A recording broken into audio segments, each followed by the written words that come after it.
जय श्री राम। सभी को जय श्री राम। आपके अपने चैनल में आपका स्वागत है। सबसे पहले हम प्रभु की चरण वंदना करेंगे और सभी देवी देवताओं से आह्वान करेंगे कि आइए और हमारे साथ इस महान पवित्र ग्रंथ का श्रवण करें। तो चलिए शुरू करते हैं। पिछले अंक में हमने पेज नंबर 197 पढ़ा था। तो जैसा कि नियम है, हम पहले उसका अंतिम श्लोक पूरे पढ़ेंगे। कटितु नीर पित पट बांधे, कर सर धनुष बाम बर कांधे। पित यज्ञ उपबीत सुहाए, नख सिख मंजू महा छवि छाए। Ramcharitmanas Balkand page number 198। चलिए शुरू करते हैं।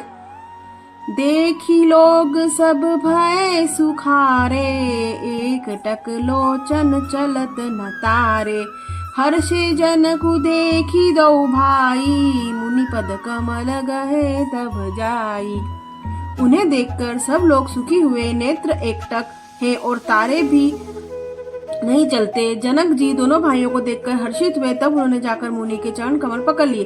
करी बिनती निज कथा सुनाई, रंग अवनी सब मुनि ही देखाई। जहाँ जहाँ ताहि जाहि कुंवर बर दो, तह तह चकित चितव सब को। विनती करके अपनी कथा सुनाई और मुनि को सारी रंग भूमि दिखलाई। दोनों श्रेष्ठ राजकुमार जहाँ जहाँ जाते हैं वहाँ सब कोई आश्चर्यचकित हो देखने लगता है। निज निज रुख रुख राम ही सबु देखा, को न जात कछु परम विशेषा। भली रचना मुनि नृप सन कहेहु, राजा मुदित महासुख लहेहु।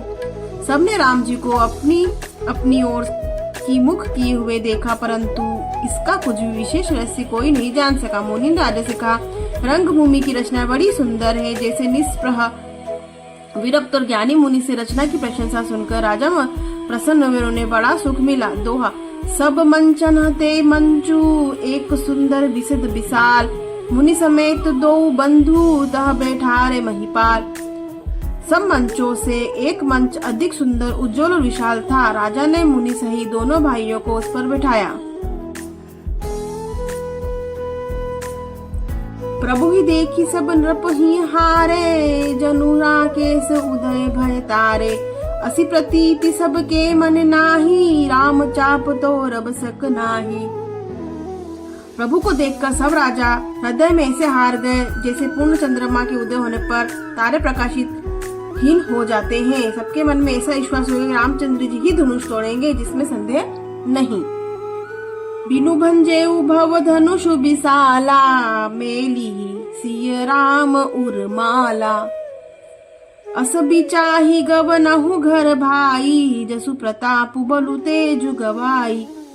इधर इनके रूप देखकर सबके मन में निश्चित हो गया कि शिवजी की विशाल धनुष को बिना तोड़े भी सीता जी रामचंद्र जी के ही गले में जयमाला डालेगी।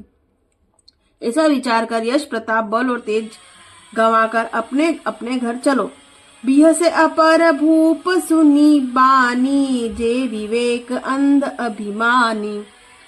तोरे हु धनुष ब्याहु अवगाहा, बिनु तोरे को कौरी भी आहा। दूसरे राजा को अविवेक से अंधे हो गए थे और अभिमानी थे। यह बात सुनकर बहुत हंसे। धनुष तोड़ने पर भी विवाह होना कठिन है, फिर बिना तोड़े तो राजकुमारी को ब्याह ही कौन कर सकता है। एक बार कालाऊ किन को, सिय हित समरजित बस हम सो। यह सुनी अवर महिप मुसुकाने, धर्मशील हरि भगत सयान। काहे क्यों न हो, एक बार तो सीता जी के लिए उसे भी हम युद्ध में जीत लेंगे। यह घमंड की बात सुनकर दूसरे राजा को धर्मात्मा हरिभक्त और सताने थे मुस्कुराए। सोठा। सिय भी आहि राम गर्भ दूरी करी, नृप के जीती को सक संग्राम, दशरथ के रन बांकुरे। राजाओं के गर्व दूर करके महाराज दशरथ रण में बाकी पुत्रों को युद्ध में जीत ही कौन सकता है। व्यर्थ मरहु जनी गाल बजाई, मन मोदक ही के भूख बुताई। सिख हमारी सुनी परम पुनीता, जगदम्बा जानहु जिय सीता। काल बजाकर व्यर्थ ही मत मरो, मन के लड्डुओं से भी कहीं भूख बुझती है। हमारी परम पवित्र सिख को सुनकर सीता जी अपने जी में साक्षात जग जननी समझो, उन्हें पत्नी रूप में पाने की आशा एवं लालसा छोड़ दो। जगत पिता रघुपति ही बिचारी, भरी लोचन छबिले हुनिहारी। सुंदर सुखद सकल गुण राशि, ए दो बंधु शंभु उर्वासी। श्री रघुनाथ जी को जगत पिता विचार कर नेत्र भर कर उनकी छवि देख लो, ऐसा अवसर बार बार नहीं मिलता। सुंदर सुख देने वाले और समस्त गुण की राशि ये दोनों भाई शिव जी के हृदय में बसने वाले, स्वयं शिव जी भी इन्हें सदा हृदय छिपाए रहते हैं। वे तुम्हारे नेत्रों के सामने आ गए। सुधा समुद्र समीप बिहाई, मृग जलुनी रखी मरहु कत धाई। करहु जाई जा कहु जोई भावा, हम तहु आजु जन्म फलु पावा। समीप आए हुए अमृत के समुद्र को छोड़कर तुम पत्नी के रूप में पाने की दुराशारूप मिथ्या मृग जल को देखकर दौड़कर क्यों मरते हो? फिर जिसको जो अच्छा लगे वही जानकर करो। हमने तो आज जन्म लेने का फल पा लिया, जीवन और जन्म को सफल कर लिया। अस कहीं भले भूप अनुरागु, रूप अनोप बिलोकन लागे। देख ही सुर नभ चढ़े विमाना, बरस ही सुमन कहर करहि कल गाना। ऐसा कहकर अच्छे राजा प्रेम मग्न होकर राम जी के अनुपम रूप देखने लगे। देवलोक भी आकाश से विमानों पर चढ़े हुए दर्शन कर रहे थे और सुंदर गान करते हुए फूल बरसा रहे थे। दोहा। जानी सुअवसुरु सिय तब पठई जनक बोलाई, चतुर सखी सुंदर सकल सादर चली लवाई। तब सुअवसर जानकर जनक जी ने सीता जी को बुला भेजा। सब चतुर सुंदर सखियां आदर पूर्वक उन्हें लिवा चली। सिय शोभा जनी जाई बखानी, जगदम्बिका रूप गुण गान खानी। उपमा सकल मोही लघु लागी, प्राकृत नारी अंग अनुरागी। रूप और गुणों की खान जग जननी जानकी जी की शोभा वर्णन नहीं हो सकता, जिसके लिए मुझे सब उपमाएं तुच्छ लगती हैं, क्योंकि वे लौकिक स्त्रियों के अंगों से अनुराग खेलने वाली हैं। काव्य की उपमाएं सब त्रिगुणात्मक माइक जगत से ली हुई है। इन्हें भगवान की स्वरूप शक्ति श्री जानकी जी के अप्राकृत चिन्मय अंगों के लिए प्रयुक्त करना, उनका अपमान करना और उनके उपहासास्पद बनाना है। सिय बरनियते उपमा देई, कुगुपी कहाई अजसु को लेई। जौ पट तरित तिया समसिया, जग असि जुपित कहाँ कमनीय। सीता जी के वर्णन में उन्हीं उपमाओं को देकर कौन कुकवि कहलाए और अपयश का भागी बने। अर्थात सीता जी के लिए उपमाओं को प्रयोग करना सुकवि के पद से च्युत होना और अपकीर्ति मोल लेना है। कोई भी सुकवि ऐसी नादानी है अनुचित कार्य नहीं करेगा। यदि किसी स्त्री के साथ सीता जी की तुलना की जाए तो जगत में ऐसी सुंदर युवती है ही कहाँ जिसकी उपमा उन्हें दी जाए। कीरा मुख रतन अरध भवानी, रति अति दुखित अतनुपति जानी। विष बारुनि बंध प्रिय जेहि, कहि रमा सम किमी बेदेहि।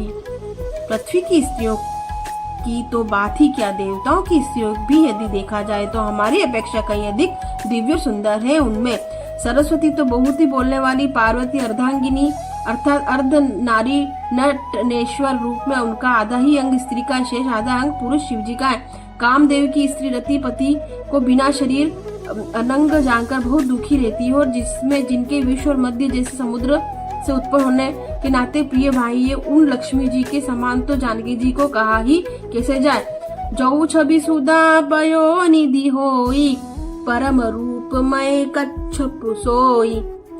शोभा रजु मंदरु सिंगारू, मथई पानी पंकज निज मारू। जिन लक्ष्मी जी की बात ऊपर कही गई है वे निकली ही खारे समुद्र से, जिनको मथने के लिए भगवान ने अति कर्कश पीठ वाले कच्छप का रूप धारण किए, रस्सी बनाई गई महान विषधर वासुकी नाग की मथानी का कार्य किया। अतिशय कठोर मंदराचल पर्वत ने उन्हें मथा। सारे देवताओं और दैत्यों ने मिलकर जिन लक्ष्मी को अतिशय शोभा की खान और अनुपम सुंदरी कहते हैं, उनको प्रकट करने में हेतु बने ये सब असुंदर एवं स्वाभाविक ही कठोर उपकरण ऐसे उपकरणों से प्रकट हुए लक्ष्मी जी श्री जानकी जी को समताओं कैसे पा सकती। हाँ, इसके विपरीत यदि छवि रूपी अमृत का समुद्र हो, परम रूप में कच्छप हो, शोभा रूप रस्सी हो, श्रृंगार पर्वत हो और उस छप की समुद्र को स्वयं कामदेव अपने ही कर कमल से मथे। दोहा। एही विधि उपजे लच्छी, जब सुंदरता सुख मूल, तद भी सकोच समेत कभी कही सिय समतूल। इस प्रकार का जब सुंदरता और सुख की मूल लक्ष्मी उत्पन्न हो तो भी कभी लोग उसे संकोच के साथ सीता जी का सम्मान कहेंगे। जिस सुंदरता के समुद्र को कामदेव मथेगा वह सुंदरता भी प्राकृतिक लौकिक सुंदरता की होगी, क्योंकि कामदेव स्वयं भी त्रिगुणमयी प्रकृति का ही विकार है। अतः उस सुंदरता को मत कर प्रकट की हुई लक्ष्मी जी भी उपयुक्त लक्ष्मी जी की अपेक्षा कहीं अधिक सुंदर और दिव्य होने पर भी होगी। प्रकृति भी अतः प्राकृत ही, अतः उसके साथ भी जानकी जी की तुलना करना कवि के लिए बहुत बड़े संकोच की बात है। जिस सुंदरता से जानकी जी का दिव्य परम दिव्य विग्रह बना है वह सुंदरता उपयुक्त सुंदरता से भिन्न अप्राकृत है। वस्तुतः लक्ष्मी जी का अप्राकृत रूप भी यही है। वह कामदेव के मथने में नहीं जा सकती, वह जानकी जी का स्वरूप ही है, अतः उसमें भिन्न नहीं उपमा दी जाती है भिन्न वस्तुओं के साथ। इसके अतिरिक्त जानकी जी प्रकट हुई है स्वयं अपनी महिमा से, उन्हें प्रकट करने के लिए किसी भिन्न उपकरण की अपेक्षा नहीं है। अर्थात शक्तिमान से अभिन्न अद्वैत तत्व है, अतएव अनुपमेय है। यही गुण दार्शनिक तत्व भक्त शिरोमणि कवि ने उस अभूतोपमालंकार के द्वारा बड़ी सुंदरता से व्यक्त किया है।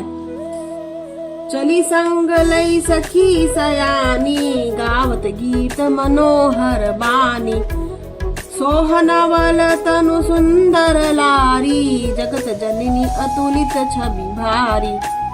सयानी सखियां सीता जी को साथ लेकर मनोहर वाणी से गीत गाती हुई चली। सीता जी के नवल शरीर पर सुंदर साड़ी सुशोभित है। जग जननी की महान छवि अतुलनीय है। भूषण सकल सुदेश सुहाए, अंग अंग रचि सकीन बनाए, रंग भूमि सब सिय पगुधारी, देखी रूप मोहे नर नारी। सब आभूषण अपनी अपनी जगह पर सुशोभित है, जिन्हें सखियों ने अंग अंग में भली भांति सजाकर पहनाया है। तब सीता जी के रंग भूमि में पैर रखा, तब उनका रूप देखकर स्त्री पुरुष सभी मोहित हो गए। हर्षि सुरन दुंदुशी बजाई, भरषि प्रसून अपचरा गाई, पानी सरोज सोह जय माला, अवचट सीतय सकल भूवाला। देवताओं ने हर्षित होकर नगाड़े बजाए और पुष्प बरसाकर अप्सराएं गाने लगी। सीता जी के कर कमलों में जयमाला सुशोभित थे। सब राजा चकित होकर अचानक उनकी ओर देखने लगे।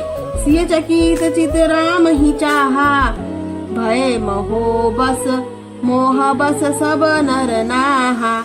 मुनि समीप देखे दो भाई, लगे ललकी लोचन निधि पाई। सीता जी चकित चित्त से श्री रामचंद्र जी को देखने लगी, तब सब राजयोग मोह के वश हो गए। सीता जी ने मुनि के पास दोनों भाइयों को देखा तो उनके नेत्र अपना खजाना पाकर ललचाकर वहीं जा लगे। तो आज हमने पेज नंबर 201 पूर्ण किया, मतलब हमारे 200 पेज हो गए। और ये बहुत भगवान की कृपा है हमारे ऊपर कि हमको भगवान ने चुना इस महान ग्रंथ रामचरितमानस को पढ़ने और सुनने के लिए। तो ये भगवान श्री हरि की हम पे बहुत बड़ी कृपा है। तो कल हम अगले अंक में पेज नंबर 202 से फिर शुरुआत करेंगे। और आपसे अनुरोध है, आपसे प्रार्थना है कि अगर आपको ये श्रवण करने में अच्छा लग रहा है तो कृपया करके आप चैनल को लाइक करें, सब्सक्राइब करें, शेयर करें। प्लीज़ कृपया करके सपोर्ट करें, आपके सपोर्ट की बहुत ज़रूरत है। और अगले अंक में आपसे भेंट होगी और हम सभी देवी देवताओं से हाथ जोड़कर क्षमा याचना करेंगे कि हमको अगर इस महान ग्रंथ में सुनने पढ़ने में किसी प्रकार की त्रुटि हुई तो आप कृपया करके क्षमा करें। और अगले अंक पेज नंबर 202 हमने बहुत बड़ा सफर संपूर्ण किया है। ये हमारी बहुत बड़ी उपलब्धि है। तो अब अगले अंक में आपसे मिलेंगे पेज नंबर 202 के साथ। तब तक के लिए अपना ख्याल रखिए, चैनल को लाइक करें, सब्सक्राइब करें, शेयर करें।